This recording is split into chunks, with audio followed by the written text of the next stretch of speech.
60 Minutes Rewind. The oil tanker may just be the single most remarkable money-making instrument in the world today.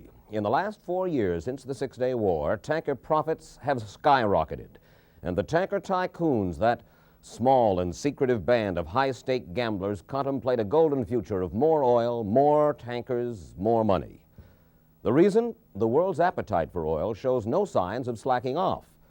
And the only way to get that oil from the foreign fields to the consumer is in a tanker.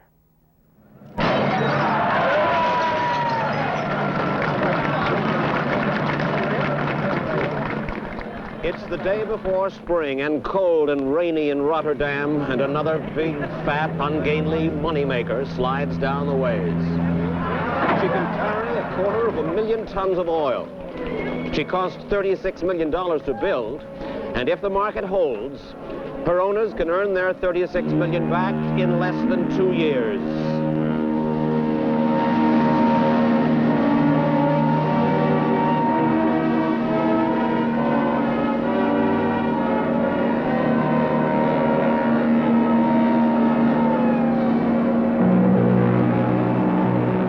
It took 300,000 tons of steel to build her and the work of 150 men over 8 months.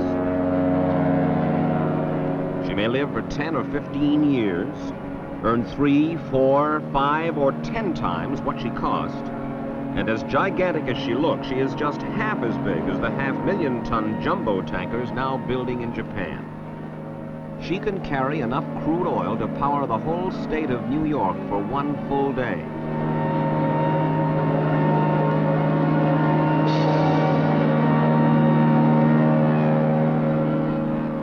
This Stars and Stripes is the Liberian flag. It will fly on this vessel for tax convenience and tax avoidance. For the gang of tanker tycoons is a greedy one of assorted nationalities. London is the true center of the tanker business, whatever the country of the tanker owner. This is where the money is managed, where the contracts are negotiated, where most ship owners have their offices. Tanker shipping has its own rules, its own mystique. It depends on secrecy and relies on trust. The owners and the oil companies deal through a middleman, a broker. He makes his percentage from both sides. Broker John Graham. The profits involved in this business are enormous at the moment. Let's take today's rate from the Persian Gulf of approximately world scale 200. Now, in simple terms, that means that if you have a 250,000 tonner in the Persian Gulf, free of any other commitments, you can get from an oil company gross freight on that ship of something in the area of $5 million. Now, let's stick to round figures and say that it costs $1 million to take the ship from the Persian Gulf to Rotterdam. That means that in a space of 2 months, that owner has made $4 million profit on an investment which may well have only cost him $15 million. But one must always bear in mind that this is a high-risk business. It's a little like roulette in lots of ways. If you're wrong, you're very wrong. But if you're right, you've really hit the jackpot.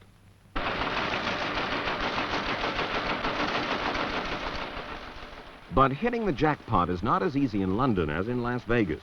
John Graham's jargon, phrases like world scale and tanker fixing, mean nothing, of course, to the layman, but those words are basic to the game, a game that's played this way. A tanker owner can protect his investment and go for a modest profit by chartering his ship to an oil company on a long-term basis for several years.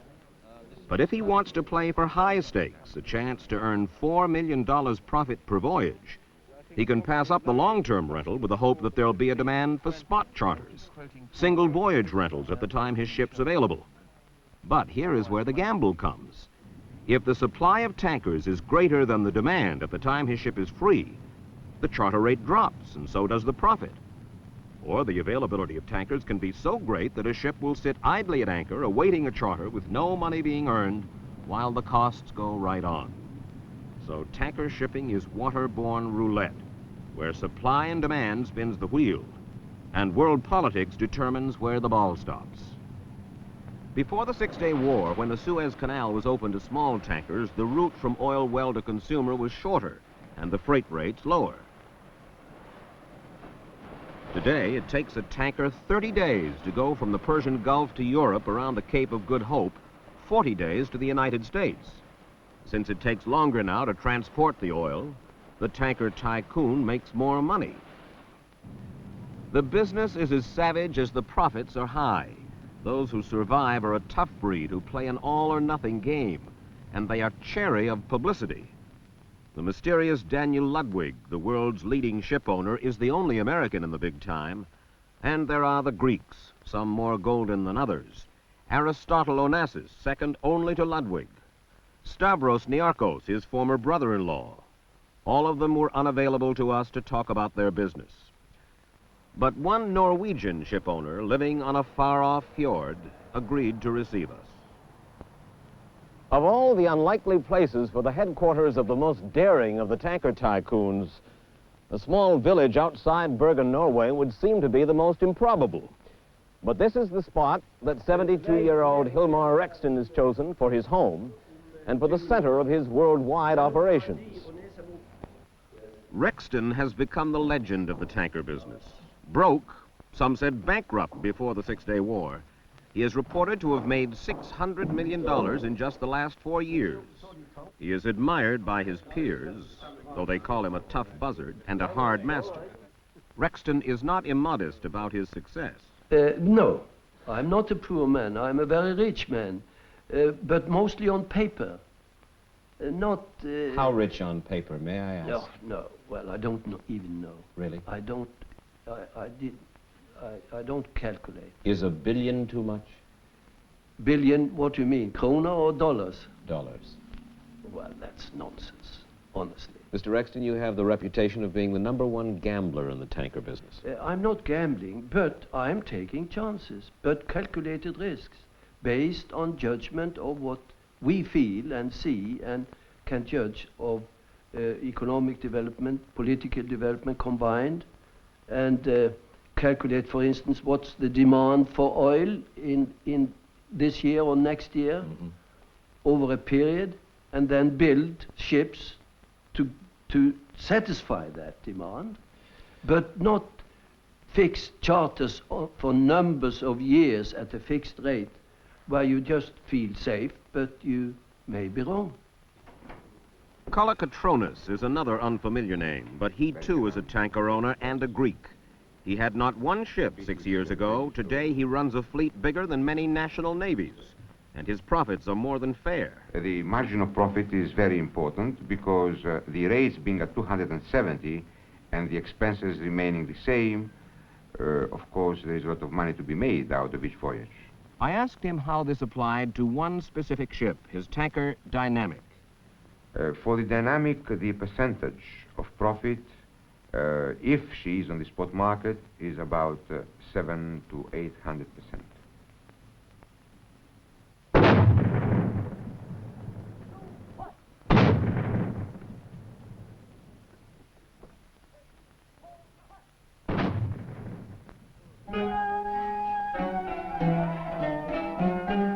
This is Muscat, the capital of the Sultanate of Oman, at the far end of the Arabian Peninsula, a vital area on the map of the tankers game.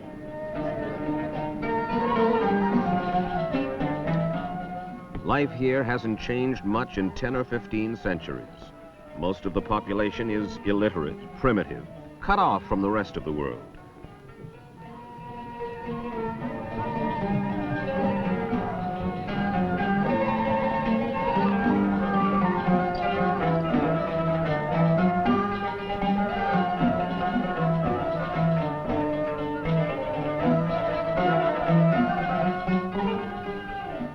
But Oman is not as disinherited as it looks. For under the miles and miles of rock and sand, there are billions of barrels of oil. And oil does for Oman what it has done for the other microscopic sheikdoms along the Persian Gulf, the world's biggest oil field. Oil can propel a country overnight from the Middle Ages into the 20th century.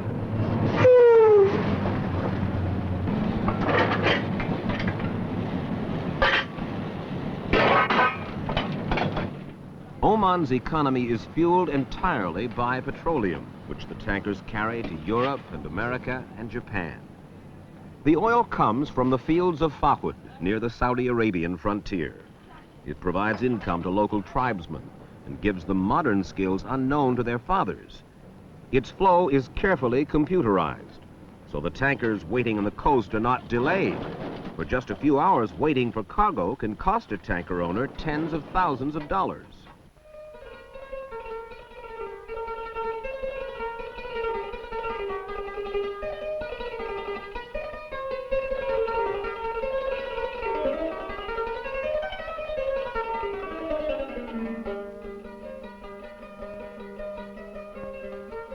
Along 185 miles of pipeline, the crude oil runs by gravity to the coast.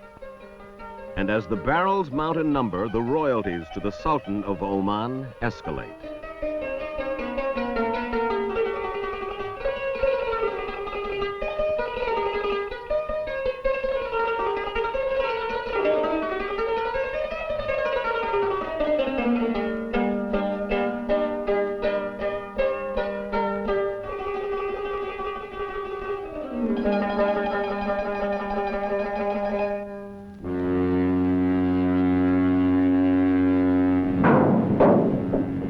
Once loaded, Mr. Colatronis Dynamic needs a full month to sail back to Europe, its port of destination Antwerp.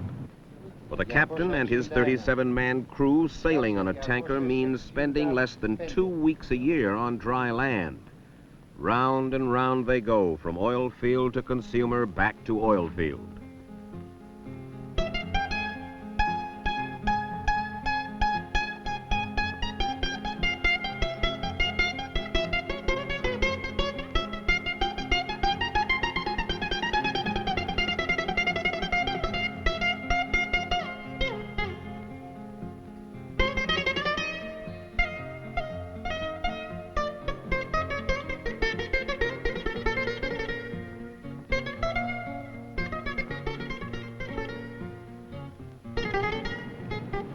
Life aboard a tanker is deadly dull. Some compare it to a benign prison or a monastery. No women, no family, infrequent mail. And since the running of the ship is routine, there is little for the crew to do.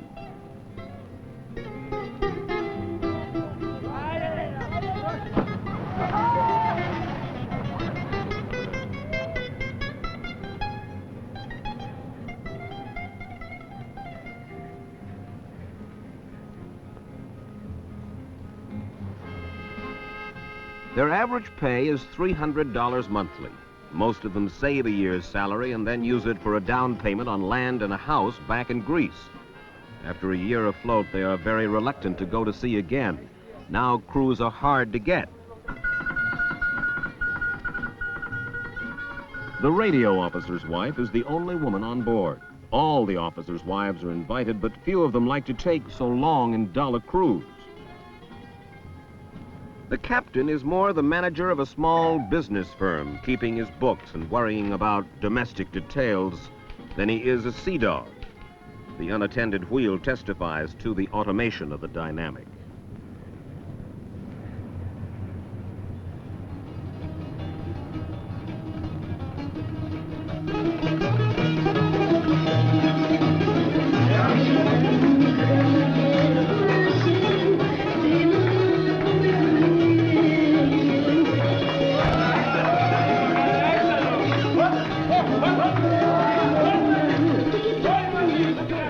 So they sail and dance away their boredom aboard a ship that is, in fact, a potentially explosive bomb. The men are young and they ignore the danger, but the captain and owner Colatronis cannot. For the crew sailing on board a tanker, it's a very dangerous occupation, hazardous occupation. Most of the crews are not fully aware of the value of the cargo they are carrying on board the tanker or of the freight involved. But they realize, of course, that any consequence of their negligence or mistakes could be catastrophic for the owner. To minimize costs and maximize their profits, the owners are ordering larger and more sophisticated tankers. These ships are like horizontal skyscrapers. At full speed, some of them need 8 or 9 miles just to stop. And not a day goes by that these tankers are not dramatically in the news.